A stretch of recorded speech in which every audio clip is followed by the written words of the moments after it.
Hi everyone, welcome back to my channel. In this video, I'm going to share with you a little bit about what it was like before I had my stroke and some of the warning signs that came before I had my stroke that had we realized what they were, maybe we could have prevented a full-blown stroke. So my name is Mandy. I am a mom of 4. I have a wonderful husband who is loving and supportive, and I was a triathlete for years, and I'm an essential oil educator, and just, you know, your average American girl. 7 years ago this week, I had a clotting brain stroke. You can either have a bleed stroke or a clot stroke.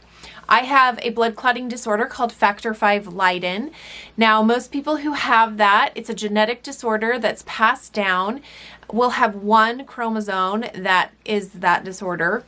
I actually am a double carrier, which makes me an 85% increased chance of having a clot over the average human being. Before I had my stroke, I thought I was super healthy. I ate pretty well. I was in a healthy weight range. I exercised every day. I was a triathlete. I just thought I was healthy. Now, I was having issues before my stroke. First, about maybe a year and a half before my stroke, I started losing my vision randomly. I remember the very first time I lost my vision. I was sitting on the couch and I was reading a book, and suddenly letters were disappearing out of the words, and I was like, what is happening? So I would blink, and it was almost like my vision was going, it would start here, and then it would slowly close in to where it was like gone. And about 15 to 20 minutes later, I would always try and get something to drink. I started maybe a couple months later taking a baby aspirin every time because I started like worrying that this was something bad. And about 15 to 20 minutes later, once I was really hydrating myself and trying to just stay calm, my vision would come back. Just slowly it would open up. So I actually went to the doctor. I talked to them about this. I asked them, okay, what's going on? And after a series of appointments, they diagnosed me with ocular migraines. So there was absolutely no pain associated with this vision loss.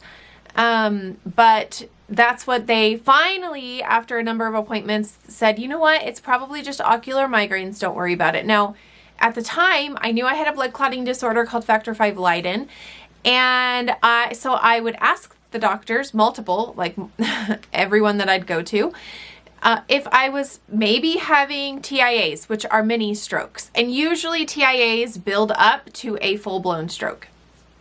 And every time they would tell me I was too young, I was in good health, I was a good weight. You know, there are things that increase your chance of having stroke, like smoking, overweight, if you're not exercising, things like that. And I'm not a smoker, I was in a good weight, and I was exercising. So they just assumed that had nothing to do with it.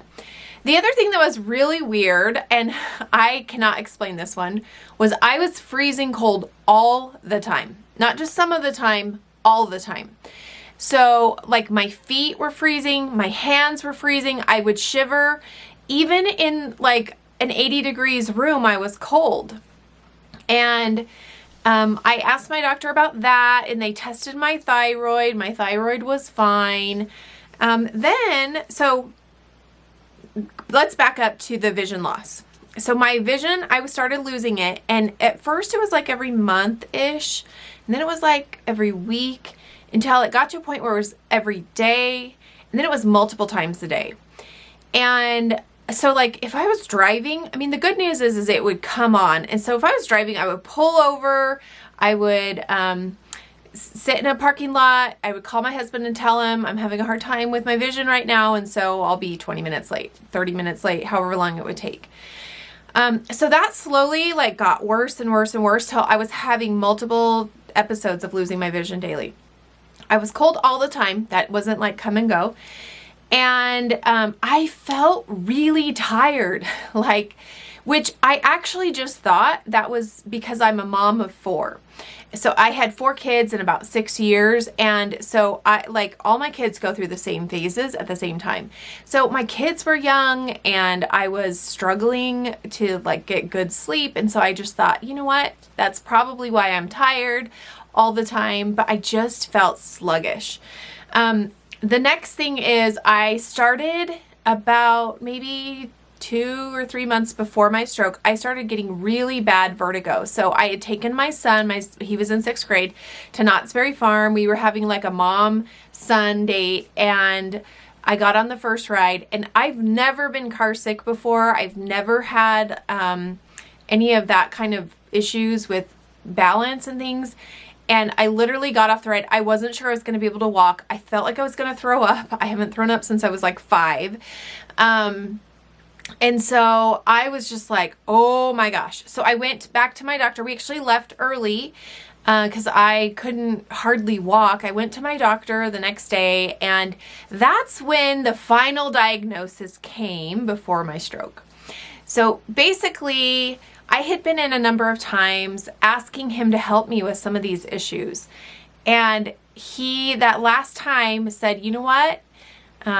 My official diagnosis is malaise, if that's how you say it, or malaise, which basically means I don't feel good, which did not fit my personality. I didn't feel good, but I'm not a person who is like looking to be sick. I'm not a person who even thinks about being sick. Not that people who have malaise, you know, feel like that, but it just didn't sit right in me. I just thought, gosh, this is like, and I asked him, could it all be connected? He's like, no, it's all different things. Pretty sure he thought I was a hypochondriac. Just by the way we were having this conversation, it was really like I left feeling very deflated. Fast forward maybe 2 or 3 weeks, and I had a full-blown stroke. Which I'm going to tell you about in the next video. So if you're interested in hearing about what that was like, what I went through, how I got help, what it was like getting to the hospital, that whole thing, I'll tell you about that in the next video. But basically that's kind of what I was experiencing. I was tired all the time. I was freezing cold all the time. I was losing my vision frequently, and by the time I had my stroke, so the vertigo started slowly, and then it got incrementally worse, like the vision loss, to a point where I was having a hard time even like laying down. I was having vertigo. Oh, and for that one, they told me there were rocks in my ears. Or that, I know that not official rocks, but like what old people get to like throw off their equilibrium. That was kind of his guess. So anyways, that's a little bit about what was going on before my stroke. I'll tell you in the next couple of videos. I'm actually going to do 5 different videos about my stroke process, and I'll tell you in the next videos what my neurologist said about that after I had the stroke. He was very opinionated about how that was handled. So thanks so much for watching. If you like this video, give me a thumbs up. If you are a stroke survivor, I would love to hear your story. I would also love to hear kind of what your symptoms were before you had your stroke. If you had any, how you were feeling the day of your stroke, things like that. You can write them in the comments below. If you're not a stroke survivor, thanks for watching and listening. And don't forget to subscribe if I've already said that, sorry. And check out my next video if you're interested in hearing about what it was like to actually have a stroke. Bye.